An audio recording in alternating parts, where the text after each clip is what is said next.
Artículo 271, se deroga. Artículo 272, cuando ambos consortes convengan en divorciarse y sean mayores de edad, no tengan hijos y de común acuerdo hubieren liquidado la sociedad conyugal, si bajo ese régimen se casaron, se presentarán personalmente ante el juez del registro civil del lugar de su domicilio. Comprobarán con las copias certificadas respectivas, que son casados y mayores de edad, y manifestarán de una manera terminante y explícita su voluntad de divorciarse. El juez del registro civil, previa identificación de los consortes, levantará un acta en que hará constar la solicitud de divorcio, y citará a los cónyuges para que se presenten a ratificarla a los 15 días. Si los consortes hacen la ratificación, el juez del registro civil los declarará divorciados, levantando el acta respectiva y haciendo la anotación correspondiente en la del matrimonio anterior. El divorcio así obtenido no surtirá efectos legales si se comprueba que los cónyuges tienen hijos, son menores de edad y no han liquidado su sociedad conyugal, y entonces aquellos sufrirán las penas que establezca el Código de la materia. Los consortes que no se encuentren en el caso previsto en los anteriores párrafos de este artículo, pueden divorciarse por mutuo consentimiento, ocurriendo al juez competente en los términos que ordena el Código de Procedimientos Civiles. Artículo 273. Los cónyuges que se encuentren en el caso del último párrafo del artículo anterior, están obligados a presentar al juzgado un convenio en que se fijen los siguientes puntos. Y designación de persona a quien sean confiados los hijos del matrimonio, tanto durante el procedimiento como después de ejecutoriado el divorcio. Y el modo de subvenir a las necesidades de los hijos, tanto durante el procedimiento como después de ejecutoriado el divorcio. Y la casa que servirá de habitación a cada uno de los cónyuges durante el procedimiento. En los términos del artículo 288, la cantidad que a título de alimentos un cónyuge debe pagar al otro durante el procedimiento y después de ejecutoriado el divorcio, así como la forma de hacer el pago y la garantía que debe otorgarse para asegurarlo. B. La manera de administrar los bienes de la sociedad conyugal durante el procedimiento, y la de liquidar dicha sociedad después de ejecutoriado el divorcio, así como la designación de liquidadores. A ese efecto se acompañará un inventario y avalúo de todos los bienes muebles o inmuebles de la sociedad.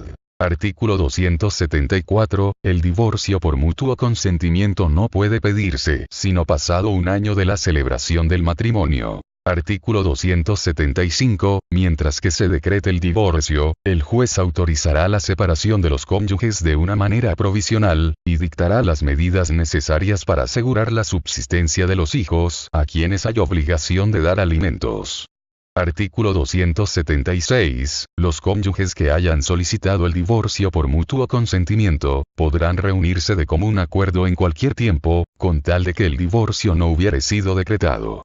No podrán volver a solicitar el divorcio por mutuo consentimiento, sino pasado un año desde su reconciliación. Artículo 277. El cónyuge que no quiera pedir el divorcio fundado en las causas enumeradas en las fracciones sexto y bi del artículo 267, podrá, sin embargo, solicitar que se suspenda su obligación de cohabitar con el otro cónyuge, y el juez, con conocimiento de causa, podrá decretar esa suspensión, quedando subsistentes las demás obligaciones creadas por el matrimonio. Artículo 278. El divorcio solo puede ser demandado por el cónyuge que no haya dado causa a él, y dentro de los 6 meses siguientes al día en que hayan llegado a su noticia los hechos en que se funde la demanda. Artículo 279. Ninguna de las causas enumeradas en el artículo 267 pueden alegarse para pedir el divorcio, cuando haya mediado perdón expreso o tácito. No se considera perdón tácito la mera suscripción de una solicitud de divorcio voluntario, ni los actos procesales posteriores.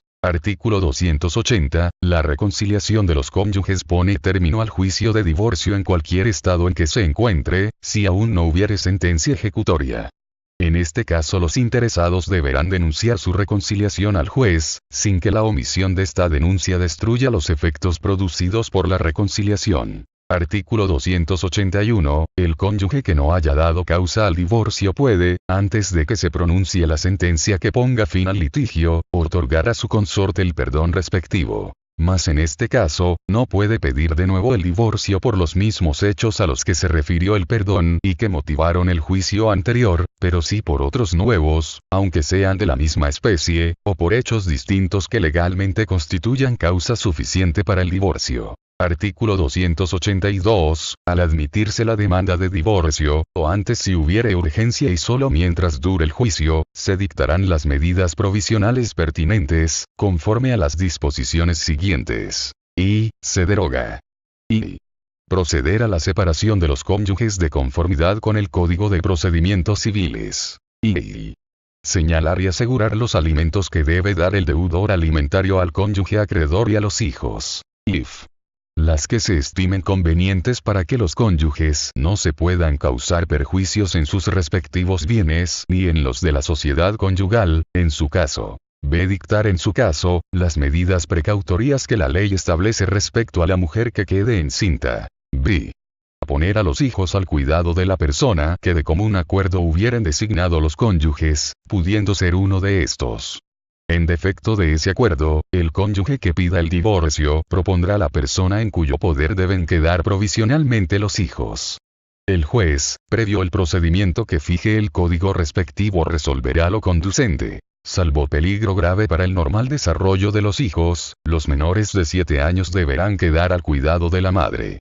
B. La prohibición de ir a un domicilio o lugar determinado para alguno de los cónyuges, así como las medidas necesarias para evitar actos de violencia familiar. Artículo 283. La sentencia de divorcio fijará en definitiva la situación de los hijos, para lo cual el juez deberá resolver todo lo relativo a los derechos y obligaciones inherentes a la patria potestad, su pérdida, suspensión o limitación, según el caso, y en especial a la custodia y al cuidado de los hijos. De oficio o a petición de parte interesada durante el procedimiento, se allegará de los elementos necesarios para ello, debiendo escuchar a ambos progenitores y a los menores, para evitar conductas de violencia familiar o cualquier otra circunstancia que amerite la necesidad de la medida, considerando el interés superior de estos últimos.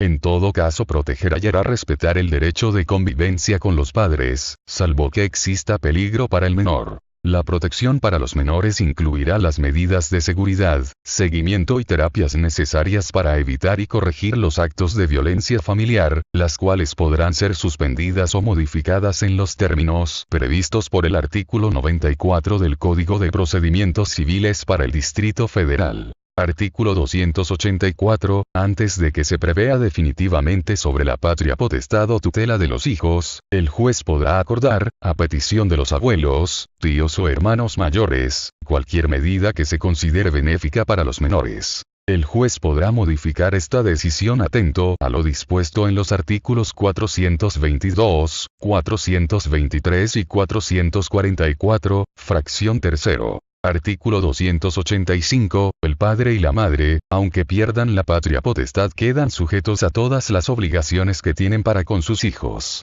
Artículo 286. El cónyuge que diere causa al divorcio perderá todo lo que se le hubiere dado o prometido por su consorte o por otra persona en consideración a éste. El cónyuge inocente conservará lo recibido y podrá reclamar lo pactado en su provecho. Artículo 287. Ejecutoriado el divorcio, se procederá desde luego a la división de los bienes comunes y se tomarán las precauciones necesarias para asegurar las obligaciones que queden pendientes entre los cónyuges o con relación a los hijos. Los consortes divorciados tendrán obligación de contribuir, en proporción a sus bienes e ingresos, a las necesidades de los hijos, a la subsistencia y a la educación de estos hasta que lleguen a la mayor edad.